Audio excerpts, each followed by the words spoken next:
Are you ready to take your business to the next level?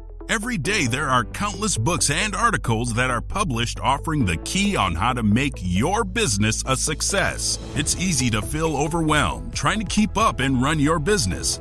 That's why Deb Creer created the Business Power Hour.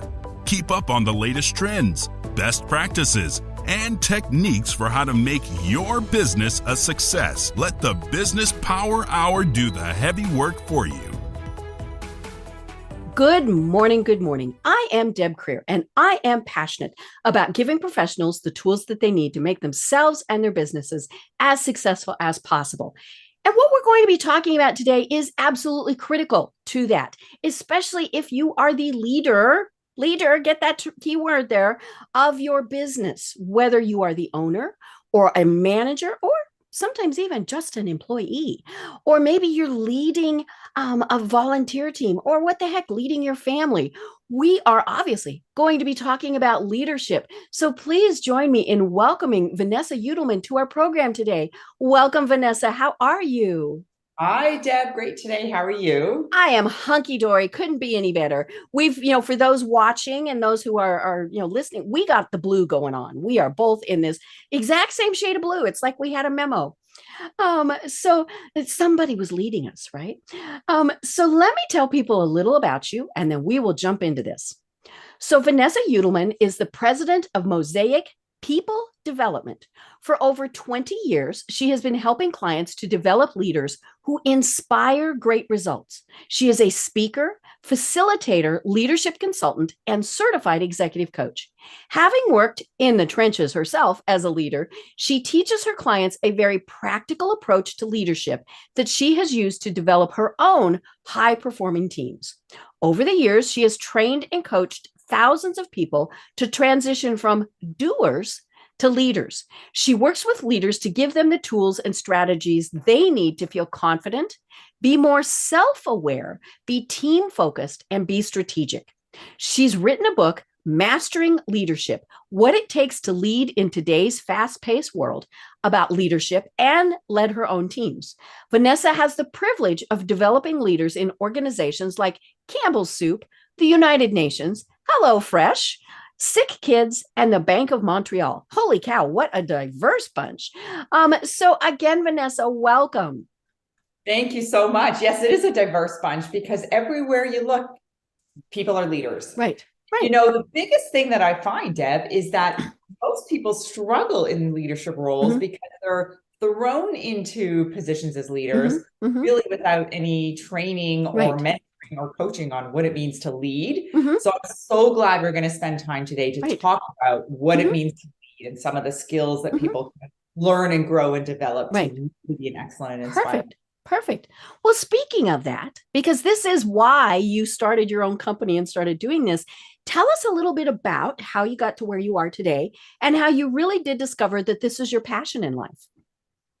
Oh boy. Okay. So that's a great question. It goes back to, I'm thinking, how far back do I go? I mean, if I go back to my childhood, I was a drama major in high school. So in my work, I do a lot of work on stage and I do keynotes, things like that. And it's always interesting when you look at people's careers that a lot of things they're good at adults, they were already starting to do in their kids. So I was also a teacher. I taught in a drama studio when I was younger. And then when I started working, I was an English major at university, and my mom said to me, well, that's really practical. What are you going to do with a degree in English? You better go to teachers college. So at least you have a job. Yes, something you can fall back on. Yeah. How many of you have heard that before from your parents, right? That's one line I'm not dishing to my kids. I can tell you right now.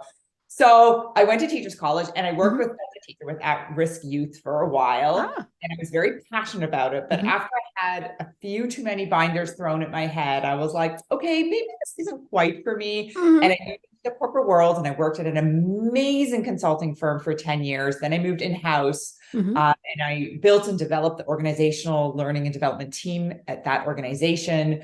And unfortunately had a really bad experience while I was there. I'd worked there for 5 years and the first 4 years were outstanding. Loved the culture, loved my boss. But while I was on my second maternity leave, a new boss came in from an external person was hired. Oh yeah. Maybe seeing where this is going. And really, when I came back from my maternity leave, made my life miserable. She took away my responsibilities. I was on committees and she removed me from those committees that I built. And she moved your office. See, I read your book. She moved my office. If you picture like a really long bowling alley, right? Right at the end of this really long hallway was a tiny little dark office, stuck me in there. And it became really what I would call a soul-sucking experience. In fact, I had a conversation with one of my coaching clients this morning who's working with one of the partners in her firm and an accounting firm from a different location who's really a toxic person. And so it was really challenging to have that soul-sucking experience with a toxic leader at the time. Why I'm glad I had it because it really solidified my passion for developing leaders. Right. Because what happened to me is I had a great leader before. This terrible leader came in, made my life miserable. I had to exit, like I exited myself from the organization. I just couldn't work for her. It made me really, actually almost depressed.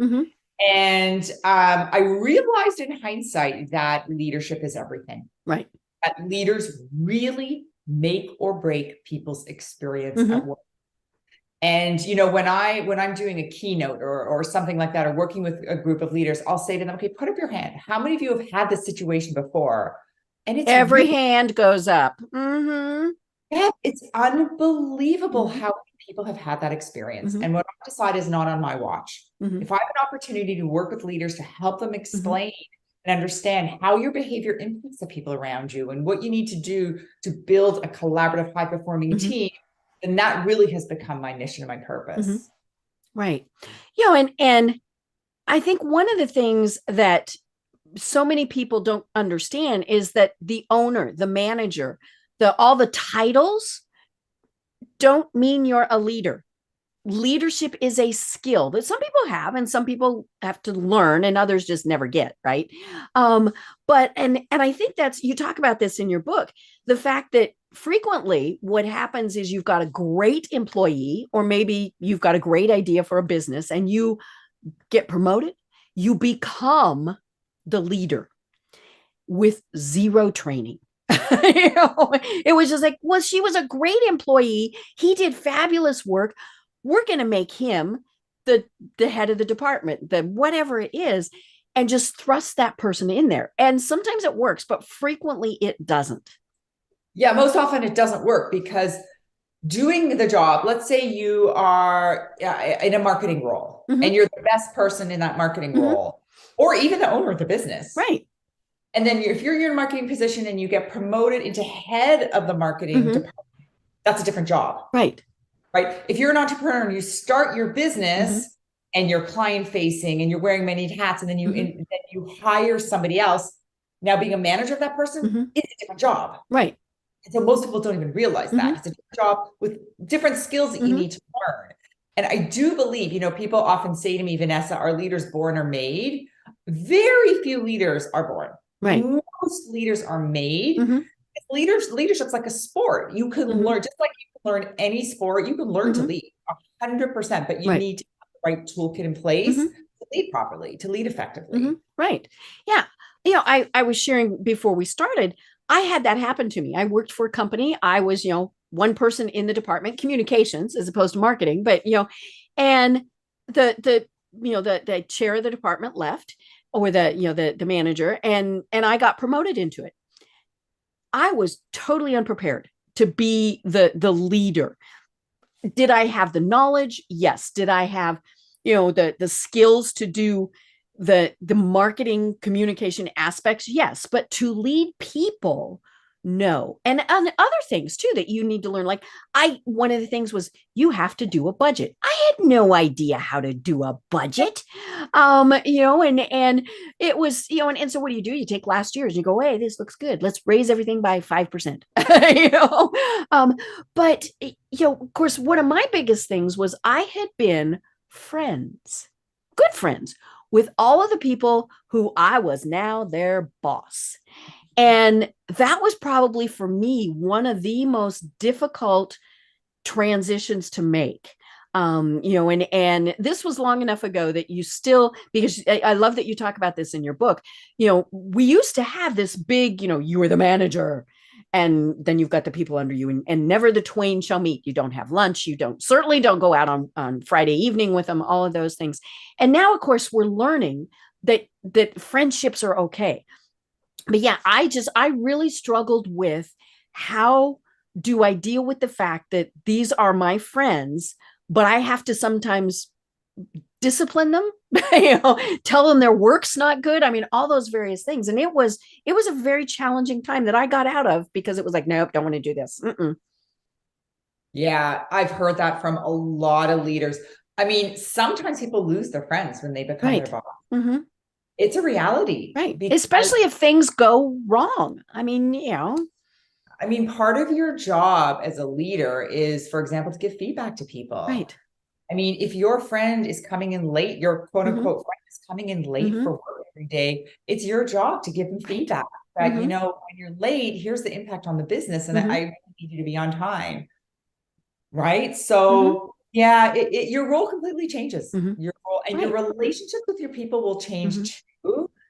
And you have to be okay with that. When you accept the leadership role, you have to be okay with that. And know it's normal that the dynamics of the relationship will change. Because guess what? You're not their friend anymore. You're their boss now. Right.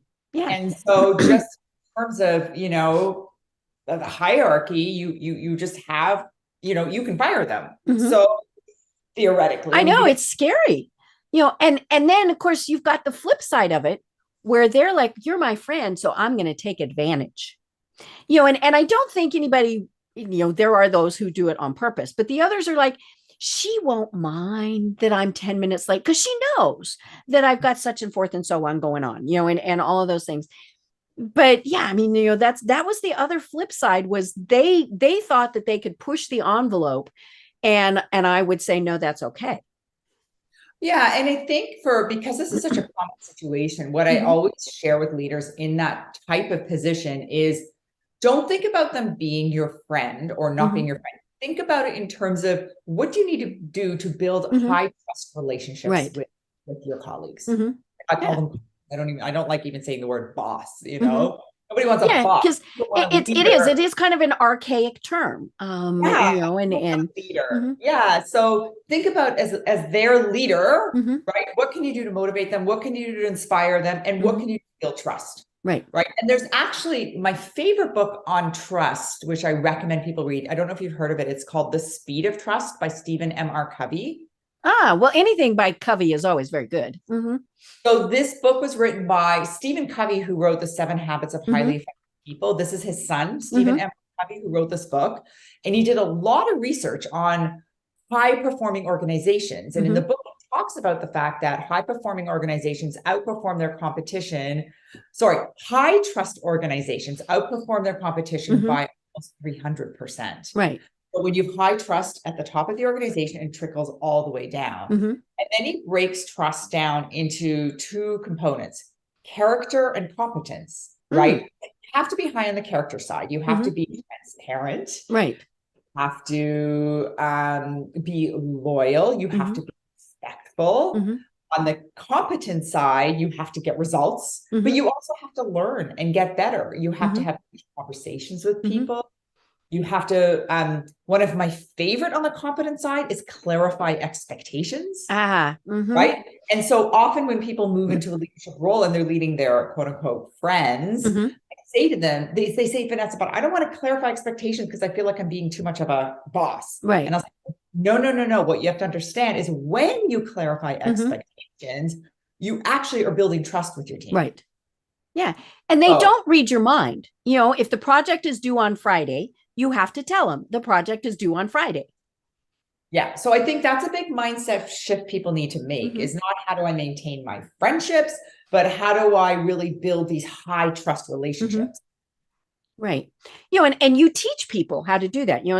As we've been saying, leadership is is learned. I was going to say earned, but it is that too. But it is a learned skill. And for some it does come easier.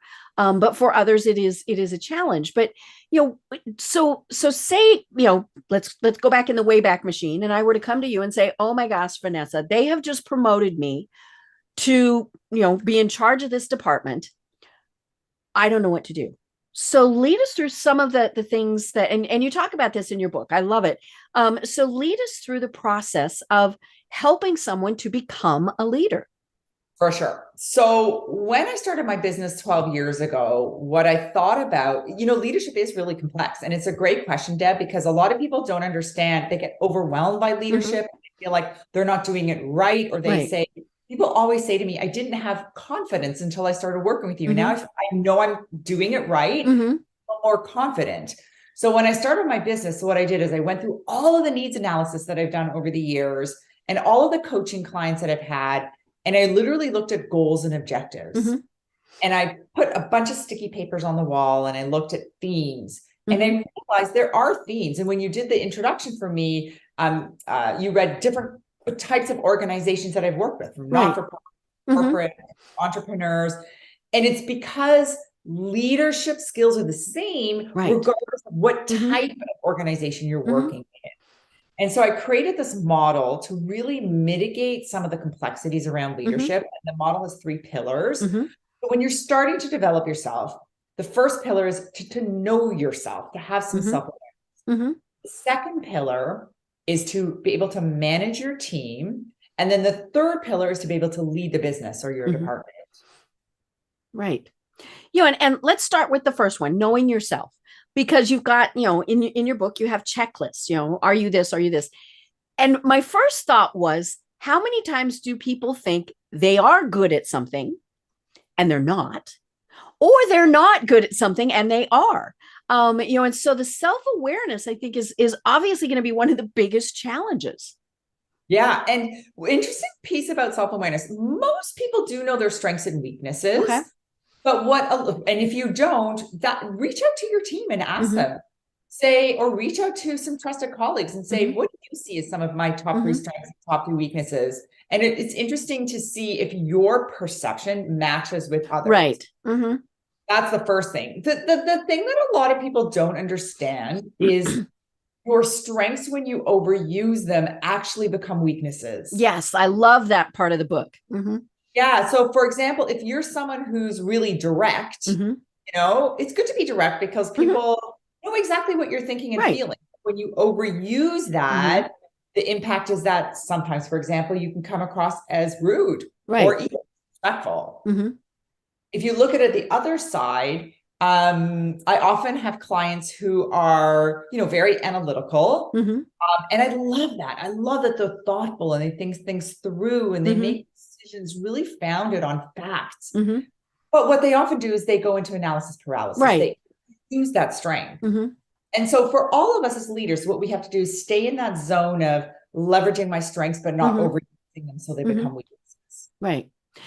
And of course, one of the things that really strikes me is to be that good leader.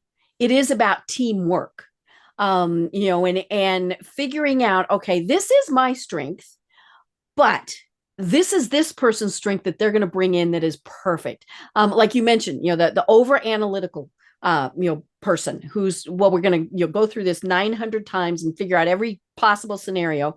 You need somebody on your team that is going to say, stop, pick something.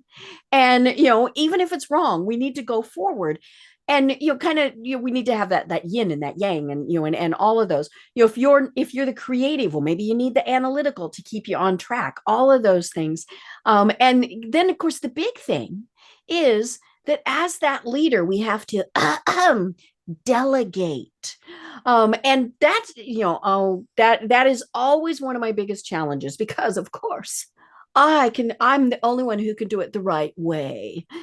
And, when I stop and realize, what, they're going to do it their way, might be right, might be wrong, will probably be different, but that's okay. It might actually be better.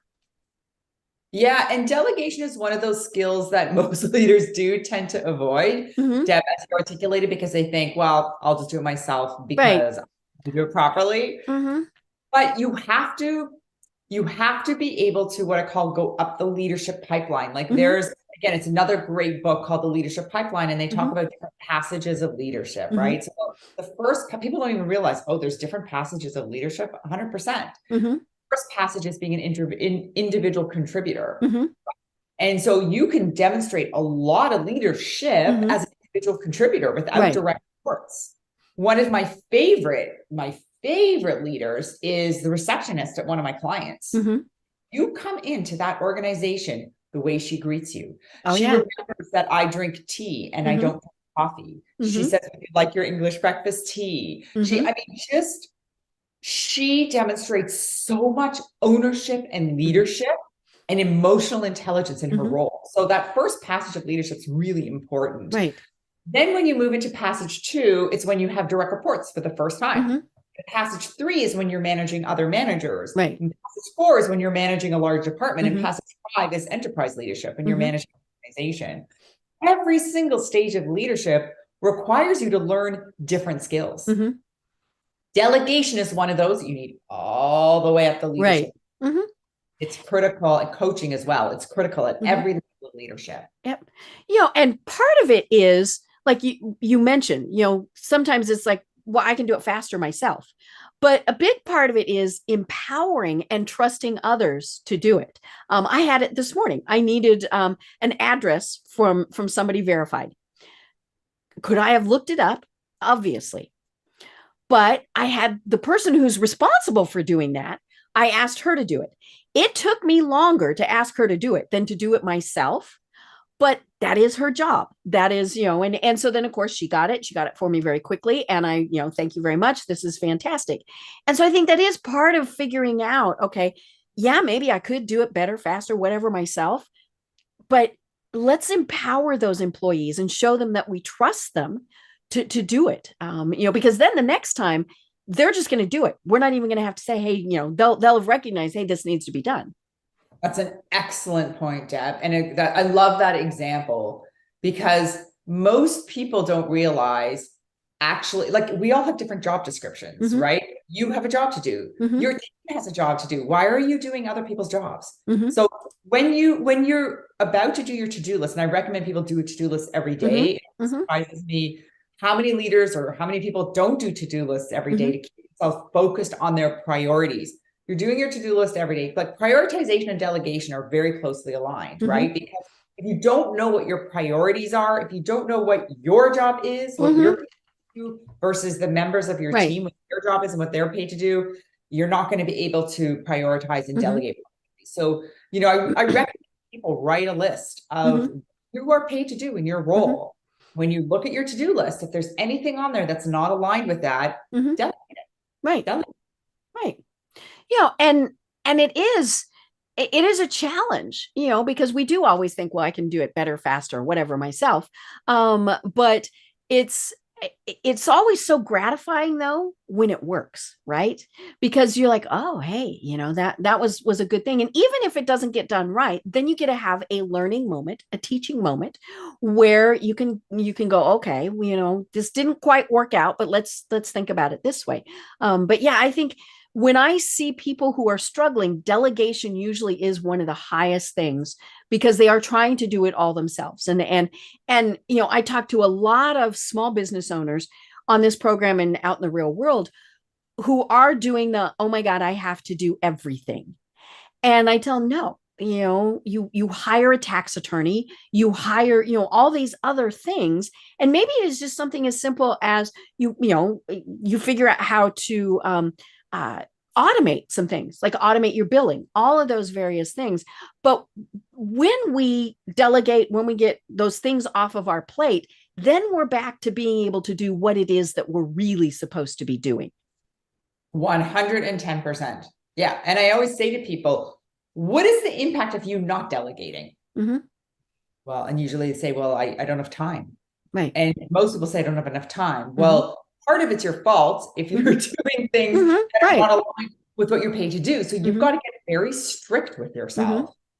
The other thing is you have to learn how to delegate, because what I see a lot of people not delegate properly. Because what they do is they delegate without a lot of direction. Remember when I talked about earlier about trust and clarifying expectations is one of the high trust behaviors. It's new to a task. Let's say you want to delegate writing of proposals. Okay.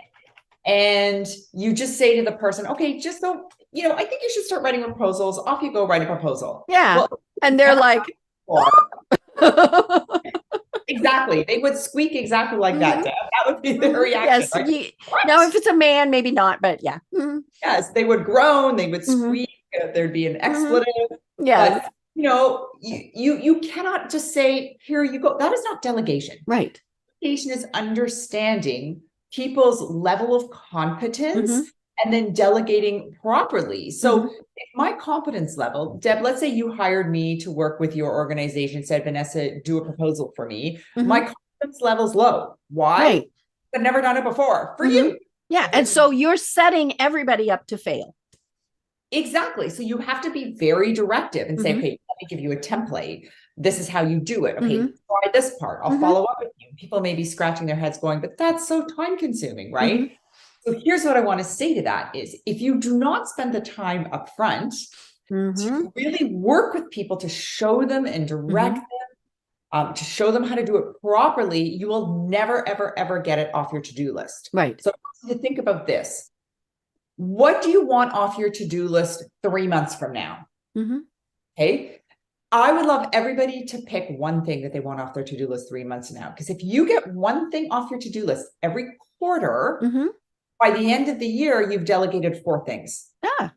Delegation takes time, right? To grow and develop a person and follow up. That's your job. Your job as a leader is to help people to grow, help them to develop, nurture their skills, and follow up until they feel like they're comfortable to do it on their own. And then you can just delegate and say, do the proposal. Right. But even then, when someone has a high level of competence around a skill, you're still there as a sounding board. To check in. You're not just throwing them off into the deep end of the pool. Never throwing them off the deep end of the pool. That's not leadership. That's bullying. And let's be, that's kind of one of those other questions. How many of you had a boss that was a bully? And almost everybody is going to raise their hand. I had a boss, and this was one of my first jobs out of college. And I worked for, it's what's known as a candy broker. So we worked with the manufacturers, and we were the middleman between convenience stores. So like 7-Eleven, all of those. And they buy, obviously in bulk, they buy truckloads of things. And the company owner was this man who was a large man to start with. I mean, well over 300 pounds. And one of the biggest bullies I had ever met. He was one that really did think that the only way you got results was to scream at people, to scream expletives at people. And I'm pretty sure that given the right opportunity, he would have also been physically violent. He was just that type of man. And we always just knew he was going to keel over and have a heart attack. And then he was like, I ain't giving him CPR. Well, I'm not either. But he really did. He worked on the theory of you didn't want to be there, so he was gonna make you just regret it the whole time, and he also never trusted you. I remember one of the things he did was he traveled quite a bit, and he was one of these people who would call 5 minutes before we were officially to open, and 5 minutes and just to make sure you were there. And that just annoyed me to no end, because we were always early and we always stayed late. But you mentioned the word several times, which is of course the most important thing, is trust. He did not trust anyone. And you felt bad for him, because he was this person who, like we said, we just knew he was going to keel over dead, but he ruled simply by being a bully. Now you can't do that. We would call attorneys and we would say, go away. But back when, that many years ago, I didn't know any better. Now, as soon as I could, I got out of there. But I think we all have, to some degree, had a boss that operated on the I'm going to make you do stuff principle. And you know what? I mean, I'm so sorry you had that experience. I've had Well, I it learned from it. Like we too. do. That's the thing. Yeah, I mean, I think you're right. You do learn from those experiences, and Mm-hmm. you learn, what do I want from my career? Mm-hmm. You know, I'm spending a lot of time at work, Mm-hmm. and that's not what I Right. want. And so I always say to leaders, you know, every leader has a different personality and Mm-hmm. work style. And I always say to them, really, to be a conscious leader. Mm-hmm. What that means is, and often leaders I work with are unconscious. In other Mm-hmm. words, they're unconscious of the way their behavior impacts people Mm-hmm. around them. And Right. I always say to leaders, I want you to be a conscious leader. I want Mm-hmm. you to be a leader who thinks about their behavior. Mm-hmm. I want you to be a leader who thinks about the impact their behavior has on the people around Mm-hmm. them. I want you to be a leader who's conscious of the tone they want to set. Mm-hmm. When I start working with a group of leaders in my Mastering Leadership program, we talk about that in the first session is what tone do you want to Mm-hmm. create on your team? Right.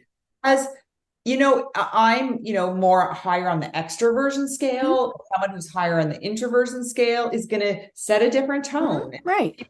When I ask them what kind of tone do you want to set, they Mm-hmm. could say things like high trust tone, a Mm-hmm. collaborative tone, a patient Mm-hmm. tone, a fun tone. Like, Mm-hmm. you know, that's what I always say to people is, okay, so when you're conscious of the tone that you want to set, Mm-hmm. that's step one. Mm-hmm. And then to behave in a way that really creates that tone. And Mm-hmm. and there's no right or wrong tone to set. Right. It's It's really just based on what theirs. Mm-hmm. you value, what Mm-hmm. your personality is.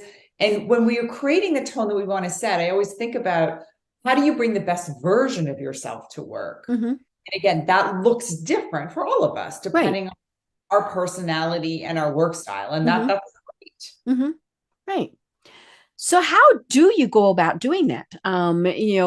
Is there, I mean, obviously you teach it and it's in your book also. For those who are struggling and thinking, I've got great people working with me for me.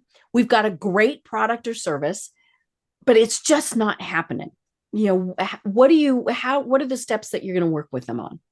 So I always say to them, what's not working for you? Okay. Right? So you have to be aware of what's not working for Mm-hmm. you. Then I would introduce them to the pillars of leadership success, Mm-hmm. right? Know yourself, manage your team, and lead your business. Mm-hmm. And then we unpack those and figure Mm-hmm. out, is it around that you don't have self-awareness or emotional intelligence? Is it that know yourself pillar? Mm-hmm. No self-awareness, don't know your strengths and weaknesses. I do an assessment. I use the DISC profile. Mm-hmm. If you're familiar with DISC, Deb, Mm-hmm. but it's a wonderful self-assessment Right. tool, which Mm-hmm. is your work style. So we start there. We do a DISC. We look Mm-hmm. at what is your work style? What are your strengths, your weaknesses, Mm-hmm. et cetera, et cetera. We look at how to build trust. I give Mm-hmm. them a test assessment that they can complete. The other piece in that know yourself pillar we talk about is mindset. Mm-hmm. So there's some great resources around mindset, which is your Mm-hmm. beliefs, your mindset of your beliefs, right? Right. Dweck, for example, has written a great book called Mindset, the New Psychology of Success. Mm-hmm. Talks about fixed and growth mindset. Mm-hmm. Right? Fixed mindset, you believe everything's set in stone. Right. Growth mindset, you believe nothing's set in Mm-hmm. stone. With hard work, I can Mm-hmm. grow and develop. So having a growth mindset as a leader is critically important for Mm-hmm. success because you're going to fail a lot. You're going to make mistakes. Right. Instead of having a fixed mindset and say, I'm a terrible leader. Mm-hmm. I'm not good at this. No, you have a growth mindset. You say, okay, what did I learn from this? And Mm-hmm. what will I do differently next time? Mm-hmm. So that's where I always start is that first pillar Mm-hmm. of know myself. Right.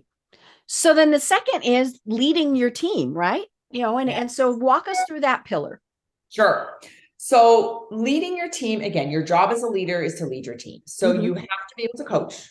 Mm-hmm. You have to be able to develop your people. And I Mm-hmm. always break development into two pieces. The first piece is giving feedback, both positive and right. constructive.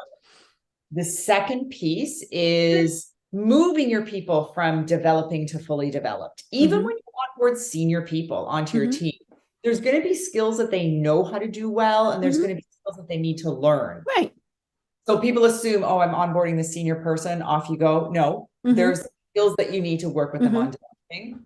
And then that final piece of the third pillar, of the second pillar Mm-hmm. of manage my team is how to develop a high-performing team. There's Mm-hmm. steps you can take. Mm-hmm. There's stages of developing a team. Mm-hmm. So we go through those stages and steps, and I'm a big checklist person and I give them checklists on Mm-hmm. what to do. Well, it's kind of like, we tell people you have to set your goals. If you don't write things down and have lists and all those things, how are you going to know when you get there? So same with checklists. You need to go through those to say, okay, well, this is good, this is bad. Oh, this one's kind of, but yeah, you need that in order to really start figuring out what's going on. Absolutely. And any team that you see that's high performing, it don't become high performing overnight. Right. There are steps that you can put in place. Like when your team's forming, when it's first coming together, you need to be really clear around roles, responsibilities. I talk about setting rules with your team. I put rules in quotes because it's really like operating principles. So you have a one pager with your operating principles. Right. What are they? Do them once. I always tell leaders, set it and forget it. Put processes in place that you've done once. For example, an operating principle guide, which is we meet every Monday at 9, be on time. When we meet over Zoom, cameras on. This is how you take vacation. So there's all those things that you can do up front to set people up for success, get to high performing. But a lot of leaders miss some of those upfront pieces. For example, it's really important to clarify expectations of your team in that forming stage when the team's coming together or when you have a new person join your team. Right. And part of this is the overall company. What is their vision? What is their mission? And if those are muddy, then you can't expect your employees or your volunteers or whoever they are to be able to accomplish. They might be able to accomplish short-term things, but they're not going to be able to do long-term if you haven't said, and some of that are, numbers, okay, we're going to be an X, figure business by 5 years from now. But, there's also, I love the intangible ones, which more and more people are really looking at, what type of company are you? Are you the type of company that values family? Are you the type of company that gives back? Do you have volunteer time? All of those various things, the things that, 10, 20 years ago, we went, well, those don't make money. Well, they don't, but they do, because a big part of it is obviously retention and getting people. These darn millennials that we all just complain about. I always remind people when they're getting ready to complain about a millennial, you probably raised them, so don't. But they're wanting those things. Those are important to them, and even not as much as some of the other tangible things like what their paycheck is. They want to know that they're working for a company that makes a difference. Now, obviously it depends on what the company is and all sorts of things. But yeah, all of those have to be in place before you can really start moving forward in the right direction. Otherwise, you're just going to go all willy-nilly. Yeah, it's about, you're right. That's the culture piece. They say culture eats strategy for breakfast, right? It's one thing to have a great strategy, but if you don't have a culture where people are engaged, forget about it. You will never be successful. And I think the great example is Zappos, the president, unfortunately, who passed away, who built Zappos. It's an online shoe company. People are like, why would I want to, Deb, you talk about purpose, but some companies, it's like selling shoes. And some people are like, that's not very sexy, but the way he built the culture and impacted people, he's written a book about it, about his, building Zappos. It's a wonderful book, right? He created a culture that was so motivating and engaging for people, gave them so much accountability that people wanted to sell shoes. Right. Yeah. And I remember probably one of the first, examples where we heard really a lot about this, and this is going to date me, is when Guy Kawasaki wrote the book, The Macintosh Way. And, and he really talked about how the culture at Apple was to empower the employees. And some of them were things that I remember, that people were thinking, well, this is really stupid. Like they, in their lobby, they had a grand piano and there was always someone there playing.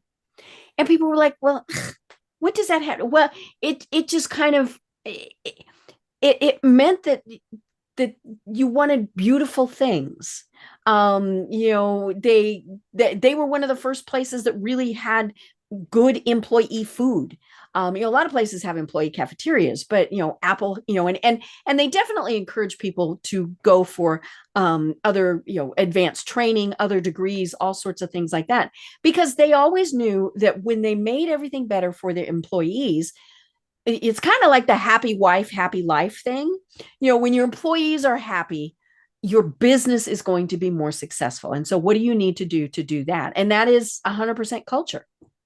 Oh yeah. And often I'll have leaders say to me, Vanessa, like, how do I know if my people are really happy? Like, how do I, especially if they're all working remotely and, I see them in this little square. Yes, that's a great point, Deb. And I always say to them, as a leader, you don't need to have the answers, but you do need to have the questions. So ask them. A really nice way, a tactical way that you can do this is, even if you're virtual on Zoom, I know, for example, I use Zoom a lot, it has a whiteboard. Microsoft Teams has a whiteboard as well. Go on the whiteboard. Right. On the top left-hand side, put what's working. In the middle of the whiteboard, put what's not working. On the right side, put what can we do to overcome what's not working. So say to everybody, hey, can I do a check-in? Let's do a list of what's working right now in the business or on the team. Great. Anything else? You facilitate it. Then do the middle section. What's not working? Okay. Anything else? And then take every single item that they wrote is not working and get them and ask them, okay, what can we do to overcome this? What we can do to overcome this? Because by you facilitating that and then giving you their responses, you're able to put an action plan in place that resonates for your team. They're going to own the action plan if it's their ideas. Right. So speaking of the team, I was thinking of this because that's where sometimes it is the hardest thing for leaders, and it is managing all of the various members of that team, remotely, in person, however you're doing it. And it was interesting. I interviewed Summer Turner not long ago, and she works with introverts, and she is very much an introvert. And she said, for introverts, Zoom is very difficult because they're the focus. And even if you've got, the Brady Bunch going on with, a whole bunch of different things, you still think, oh, I'm the focus. And so then they want to turn their camera off. Well, the leaders don't like that because they're like, are they even there?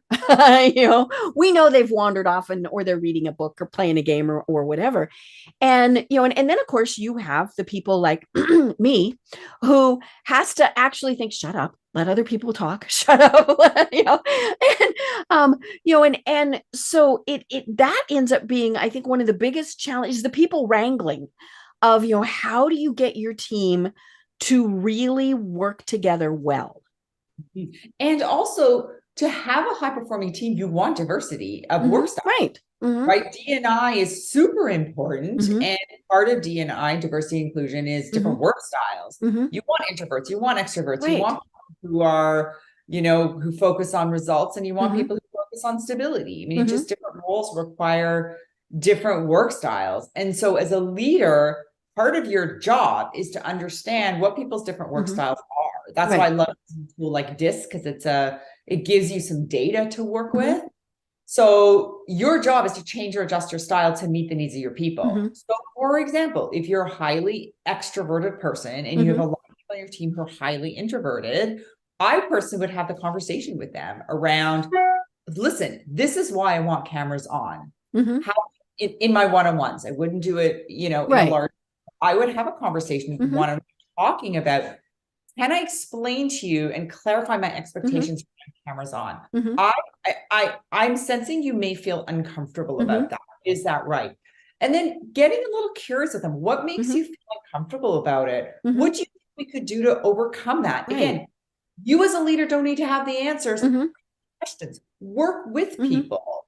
What if we did this and brainstorm with them? Because if you want cameras on, that's your prerogative to request cameras on. Have a conversation with people. Get to the point where you made an agreement on what it looks like for everybody to feel comfortable with that. Right. And it is about, as you said, having those conversations. I mean, just mandating cameras on, well, that's just annoying. Even if you're like me and you don't mind it. I was on a webinar one time and they mandated cameras on. And I'm like, but I'm eating my lunch. And I really didn't want people to see me sitting here eating my lunch. But they said, if you turn your camera off, we're going to drop you. And it was like, well, I mean, but it came back to the basis of, they never said why. that goes back to that trust behavior Mm-hmm. around clarifying your expectations, Mm-hmm. right? And I always say, when I do 2-hour sessions over Zoom, training Mm-hmm. sessions over Zoom with leaders, I always say to them, cameras on, Mm-hmm. here's why. And I want to see you eating your lunch. Right. I want to see you drinking. Mm-hmm. I'm in your home, you're in my home. Right. I need this to be a very relaxed environment. Mm-hmm. So I'm clarifying my expectations Mm-hmm. that eating is okay. Mm-hmm. Right. Drinking is okay. I love cats. I love kids. I love dogs. Mm-hmm. Like, be yourself. Yeah. Right. And that's part of me setting that tone, Mm-hmm. right? The tone that I want to set when I work with leaders is super safe Mm-hmm. and super comfortable Mm-hmm. and super open. Right. And so that's how I do it. And to create that openness and vulnerability, I always start when I work with new leaders, sharing stuff about myself, Mm-hmm. being vulnerable myself, because Mm-hmm. that's a tone I want to set, is that safety. Mm-hmm. And so I feel like I need to demonstrate that first. I would Mm-hmm. never ever ask anyone, and I think as a leader, this is important, would never ask anyone to do anything that I wasn't willing to do myself. Right. Mm-hmm. So that's part of you as a leader, Mm-hmm. setting the tone. You Mm-hmm. role model the behavior. Right. And it is exactly as you said, you're not going to ask them so if, say, you're very uncomfortable being on camera, then, you have to figure out how it's going to work. But telling them, I don't like it either. I worry that, I'm going to sneeze. I'm going to, scratch my nose and it's going to look like I'm doing something besides scratching my nose. All of these various things, but that's but it has to be honest, right? We can't just say, well, I don't like being on camera, to make them, because our BS meters are really pretty fine tuned. But yeah, when we come across as being one of them, it doesn't mean we're not still the leader. And I think maybe that's where sometimes people get confused, is they think, well, I have to be perfect. In order to lead, I have to be perfect. So if somebody is telling you, Vanessa, I can't show that, maybe I'm not prepared, or, oh my gosh, I'm sitting here like I am in a t-shirt that I have used a scarf to very carefully cover up, so that I look professional. Right. But when people are saying, well, I have to be the perfect leader, what do you tell them? Well, first of all, there's no such thing as being perfect. We're human. We are not perfect. Mm-hmm. You will never be perfect. Mm-hmm. So please get over the goal of trying to, because it's not going to happen. Mm-hmm. So what do we do instead of trying to be perfect? Be the best version of yourself. Mm-hmm. That's what you need to do, Mm-hmm. which means you will be perfect. That's why you have to have a growth mindset, Mm-hmm. because you will make mistakes, Mm-hmm. of course, because you're human. Right. And you're not perfect. Mm-hmm. And so when you make a mistake, instead of beating yourself up for Mm-hmm. it, you say, okay, and be very transparent. Remember, Mm-hmm. being transparent is Right. one of those behaviors. Mm-hmm.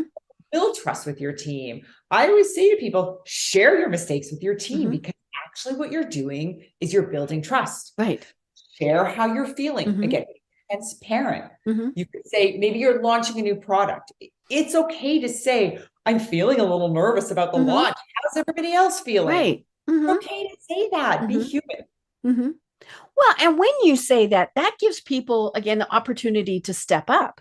So, maybe you say, I really am struggling with creating the budget for this project. That gives somebody the opportunity to say, I would love to help out with that. I'm the numbers person. Can I help you with the budget? And again, that's the delegating, that's all of those things. But it is very interesting how things, back to what we were talking about at the very start, how things have changed. That no longer is it the person in charge and everybody else. It's, how, but you need that leader so that you go in the same direction. I mean, I think that in a lot of cases is what the leader is for, because you do need that person in charge. Otherwise, we may or may not get to where we're going. It's kind of like I tell people, you have to tell your GPS where you want to go, or it's going to lead you who knows where. But yeah, we need that person. But when we allow everybody else to have their strengths and their weaknesses, everything moves forward better. Yeah. And that's why I do think that collaboration, having that Mm-hmm. tone of collaboration Mm-hmm. on your team, is one of the most important for leaders. Right. Because again, you don't need to solve all the problems on your team. You have a problem, put it on a whiteboard, right, on Zoom, and say to your team, here's the problem I want us to overcome today. right, What are some ideas? Let's brainstorm together and let's pick the right approach together. So then it's your solution, your meaning the whole team, not just you as the leader. It's not your solution that you're pushing down. It's our solution we're working on together.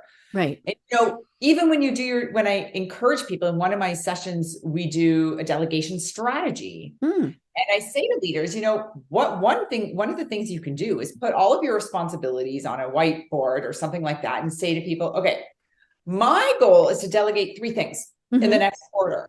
Here's everything I'm working on right now. I'm curious, anything up here, any of you would take on so you could grow and develop? And often I get the response to people say, I can do that. Right. Of course you can. And sometimes you never even knew as the leader that was something they were interested in. Exactly.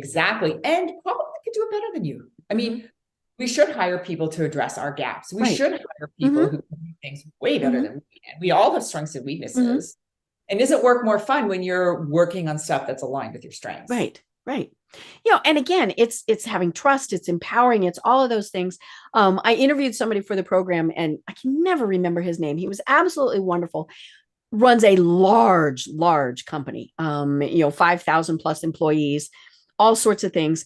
And he said his ultimate goal that he achieved was that he can go on vacation and not worry.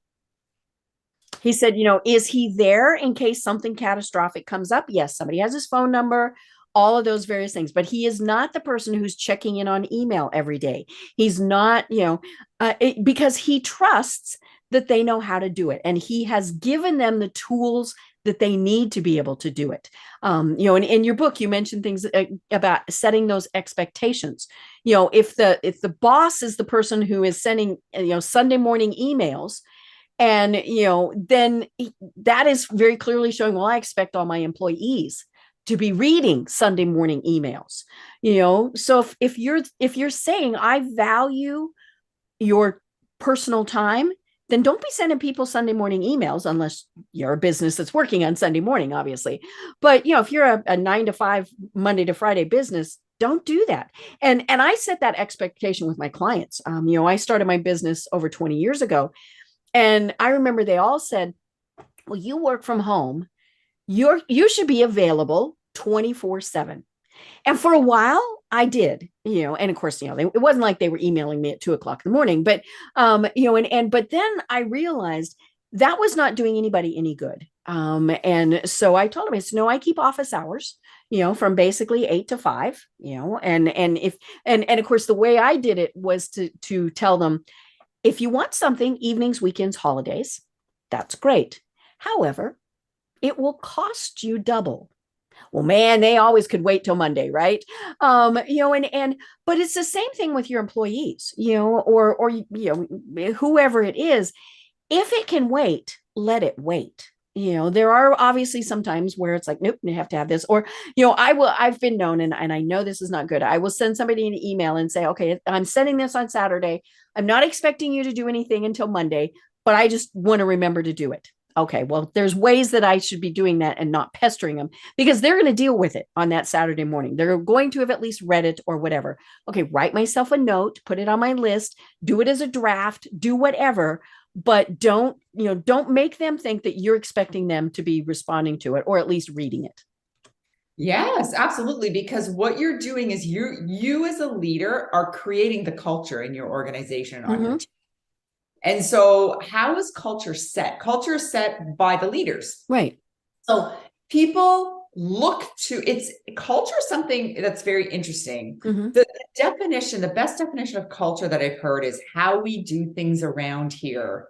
So if you as a leader are emailing on Saturday, what you're saying is how we do things around here is we work on the weekends, not a Monday to Friday show, right? So behavior matters. And so don't email on Saturday if you want your team to be working on Saturday. So your behavior matters because people go look up to you as a leader and they're going to see what you're doing and that's what they're going to emulate. So for example, if you want people to be on time for meetings, if meetings start at 9 a.m., for example, you need to be there 2 minutes to 9. Yep. You can't be late because if you're late, what do you tell your team? It's okay for them to be late. Yeah, they're just secretly watching you. They're watching you, everything that you do. So be a conscious leader. Right. And that's everywhere. You know, if you're a parent and you don't want your children to say swear, then don't swear in front of them. You don't, you know, all those various, there's a commercial here in Atlanta that runs that is saying, you know, whatever behavior you do, your children are going to model. So if you don't want them to be screaming at other drivers, then don't do it yourself. Oh no, shoot. I know. Start on that one, Dad. Oh, and Atlanta traffic. Oy.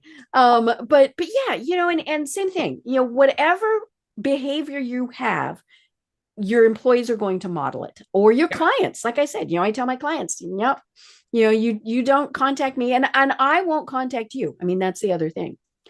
Well, oh my gosh, Vanessa, this has been so much fun. We just scratched the surface on this. So we need to have you on again because I think this is so important because as I said at the very start, if we are not good leaders, it's not going to matter. You know, we can have the greatest product, service, even the greatest employees, staff, consultants, whatever the heck we're calling them. You know, if we are not a good leader, it's not going to matter because ultimately things will fall apart. So I want to continue having this discussion. But until then, tell us a little bit more about both your book and your business and the services that you provide. Sure. So my business is called Mosaic People Development. I'm based in Toronto, but I work all over the world. And the best place to reach me is through my website. So go to Mosaic People Development. Mosaic PD. Just Google Mosaic People Development. That's it. Yes. But mosaicpd.com. And then the other thing is, I love to give people resources, and I've set up a website called yourleadership.resources.com. And I've got lots of free stuff on there for you. You can take a mini assessment on we've talked a lot today about leadership styles. I have an assessment there for you on your leadership styles. So you can start thinking about that and some other free resources. So check that out. Feel free to link in with me as well. My book can be found on my website, so you can find it there. And the way that I work with people is really 3 things. I do an 8-module leadership program called Mastering Leadership, which takes through those pillars of knowing yourself, managing and lead your business. I do one-on-one coaching. And then I also work with teams, with leaders and teams. So we got the DISC profile for you and your whole team, do team building, strategic planning offsites and things like that. Right. Well, and I'm thinking one of the best things is if a company promotes somebody and they know they need a little boost, this is a great resource for the company to provide for that person who they've now said, hey, we want you to do this. We're going to give you the tools to do it. Oh my gosh, that's my favorite kind of coaching. I call that transition coaching. It's very often when people move into a new position, let's say you move from a director to a VP role or VP to SVP. Remember, you're going up the leadership pipeline. So the skill set that's required at that next level are different. Right. I love it. Well, oh my gosh, Vanessa, this really has been so much fun. And, it is just so interesting because all of us in some way are leaders. You know, maybe it's just at home, maybe it's in a volunteer position, all these things. And we want to be the best leaders. So definitely check out your website. You've got tons of great resources there. Your book, it's a little book, folks, but tons of great information. So check that out. We will have the link in the show notes.